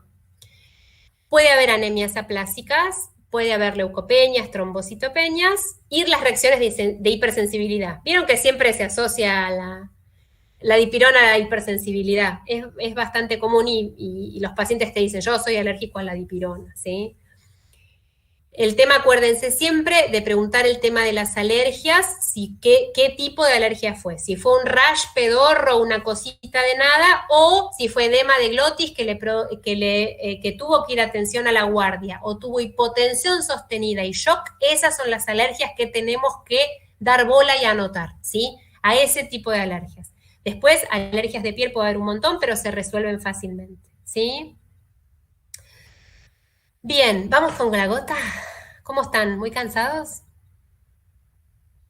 Patri, dos segunditos, un comentario mientras respiras. El tema de las interacciones. Hay muchos pacientes que toman aspirineta, que toman aspirina a 100 miligramos día por riesgo cardiovascular. Mucha gente. ¿Qué pasa si esa gente tiene dolor o tiene una inflamación? Si debe tomar un aire. La pregunta es esta: ¿cuál es la interacción? Hasta, digamos, porque esto en un momento uno podría decir, che, el ibuprofeno, el diclofenac, todos se unen también, inhiben la agregación plaquetaria, por lo cual podrían mejorar la actividad antiagregante. Lo que se sabe hasta ahora es que interactúan compitiendo con el ácido acetilsalicílico y empeoran entonces la actividad antiagregante. Entonces aumentan los efectos tromboembólicos. Y por otro lado, aumentan el riesgo gastrointestinal. O sea, una persona que está tomando aspirineta y toma ibuprofeno, aumenta bastante el riesgo gastrointestinal. ¿Entiendes? Por lo cual, debería tratar de evitárselo. En estas personas, quizás lo más conveniente sería darles, bueno, el diclofenac y el celecoxib no compiten a nivel plaquetario con el ácido acetilsalicílico, por lo cual no aumentan el riesgo tromboembólico. Y por otro lado, el celecoxib no aumenta, digamos, tiene poco riesgo gastrointestinal, por lo cual uno podría pensar en que en personas antiagregadas, el medicamento de elección, si tenés que darle un AINE, podría ser el celecoxib. Dale. Bien, vamos con la gota. Vieron que la gota es una enfermedad donde hay cúmulos de ácido úrico en las articulaciones. Esto no sé si ya lo vieron en medicina interna o en alguna otra materia. Todavía no. No todavía. Bien, lo que se produce es el cúmulo de este tejido, que se llaman tofos. Esto puede ser crónico o puede haber ataques de gota aguda, donde el paciente viene con muchísimo dolor en una articulación. Habitualmente es la primera articulación de metatarsofalangica o la rodilla, el codo. Habitualmente esa es la gota aguda. Los medicamentos que yo uso para este dolor de origen inflamatorio pueden ser AINES, pueden ser corticoides también, pero tenemos fármacos específicos que vamos a hablar dos palabras de esto, porque si no después no las podemos meter en ningún lado, que son la colchicina y el allopurinol, ¿sí? Lo que hace, ahora la colchicina, bien, es una droga que se puede dar por vía oral. ¿Ustedes se acuerdan del citoesqueleto de las células? Que lo tienen ahí en verde. La célula tiene toda una estructura de polímeros tienen una estructura muy específica, que lo que hacen es darle sostén a la célula y funcionan prácticamente como un esqueleto. lo que hace la colchicina es inhibir la polimerización de estos microtúbulos, la formación del polímero que lo necesita cuando la célula hace mitosis, necesita extender su red de citoesqueleto y polimerizar estos microtúbulos para poder generar dos células, ¿sí? Si yo inhibo esta polimerización de los microtúbulos, se reduce la mitosis de los neutrófilos y la adhesión de los neutrófilos también, ¿sí? Y de esta forma, lo que hace es disminuir la inflamación en la articulación afectada, ¿sí? Este efecto es más bien, lo comparten, fíjense, con otros grupos farmacológicos. Acá te ponen los taxanos o alcaloides de la vinca, que son fármacos oncológicos, ¿sí? Lo que hace entonces es disminuir la replicación y la movilización de distintas células de rápida replicación, como son los neutrófilos y las células del epitelio gastrointestinal. Están indicados solo para la gota aguda, y así como les dije que producía las células de gastrointestinal, ¿cuál es el efecto adverso más frecuente de este fármaco? La diarrea, ¿sí? Náusea, diarrea, dolor abdominal, como muchos fármacos oncológicos. Vieron que los fármacos oncológicos, al actuar sobre células de rápida replicación, afectan los tejidos de rápida replicación, pelo, tubo gastrointestinal, ¿sí? Son los signos inminentes de toxicidad. Cuando aparece la diarrea hay que suspenderla, y también hay otros efectos adversos, ¿sí? Pero para que ustedes sepan, acá tienen el mecanismo de acción, tienen los efectos adversos, se dan por vía oral, comprimidos. Antes dábamos un comprimido por hora hasta que aparezca la diarrea, ahora ya no la damos tanto, damos un comprimido cada 12 horas o cada 8, y mejora rápidamente la gota aguda, ¿sí? Para la gota crónica tenemos el alopurinol, que el alopurinol lo que hace es disminuir la síntesis de ácido úrico, ¿sí? Y para eso, y al disminuir la síntesis de ácido úrico, disminuye el depósito de ácido úrico. Y se usa en otra circunstancia clínica, que es para prevenir la hiperuricemia en pacientes con malignidades hematológicas en quimioterapia, para prevenir el síndrome de lisis tumoral, ¿sí? Que genera mucha dosis de ácido úrico de golpe y puede haber estos problemas. Y el alopurinol es para tratamiento crónico. No lo uso en la crisis aguda como la colchicina, sino que lo dejo en forma crónica. En la depuración es renal, debe ajustarse la dosis al clearance renal, ¿sí? Tiene efectos adversos raros, sobre todo son de hipersensibilidad, pero generalmente es bien tolerado, ¿sí? Acá lo que dice la insuficiencia renal, que hay que ajustarlo, puede haber leucopenia transitoria, o eosinofilia, o aumento de transaminasas, ¿sí? Son 300 miligramos por día, lo puedes bajar hasta 100 miligramos por día.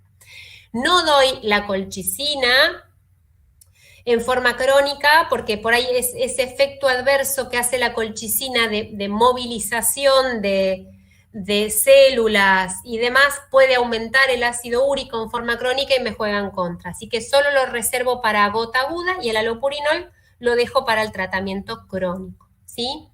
Y la que sigue creo que es la última, y es dónde actúa el alopurinol, ¿sí? Que inhibe la síntesis de ácido úrico para gota crónica, para profilaxis de síndrome de lisis tumoral, donde yo sé que voy a tener mucho ácido úrico alto por la increíble destrucción celular, ¿sí? Cuando le das una colchicina por un evento agudo, ¿después se lo rotás al alopurinol o se lo suspendes? Sí. ¿Lo rotás? Sí, le rotas. Profe, una pregunta. ¿Cómo se llamaba lo del tumoral, eso que dijiste recién que no llegué a copiar? Síndrome de lisis tumoral. Gracias. No sé, Emi, ¿ustedes lo usan también a para el síndrome de lisis tumoral? Mucho. Ah. Para las leucemias hiperleucocitarias, pacientes que debutan por arriba de 200.000 glóbulos blancos, claro, son glóbulos blancos, o sea, son blastos en realidad, que son células grandes con mucho contenido de potasio, de ácido úrico, y al romperse se elimina, y el riñón no puede depurar toda esa cantidad de ácido úrico, y lo que lleva es al depósito de ácido úrico a nivel renal y a la insuficiencia renal, con lo cual el inicio de medidas de prevención de lisis son importantísimas, y el alopurinol es una. que se tiene que dar, en realidad tarda 3 días más o menos en actuar, con lo cual, antes de que se inicie la lisis, ya lo ponemos, por las dudas. Claro, pero claro, tiene una leucostasis feroz. Total, sí. En otros chicos, habitualmente las leucemias de Budd se inician, porque la lisis se puede hacer en cualquier momento, pero en estos pacientes con hiperleucocitosis sí, es mandatorio. Sí. Sí, así que sí, se usa mucho. Bueno, buenísimo, chiquitos. Eso es todo por hoy. A ver, no sé si alguien quiere preguntar, comentar algo.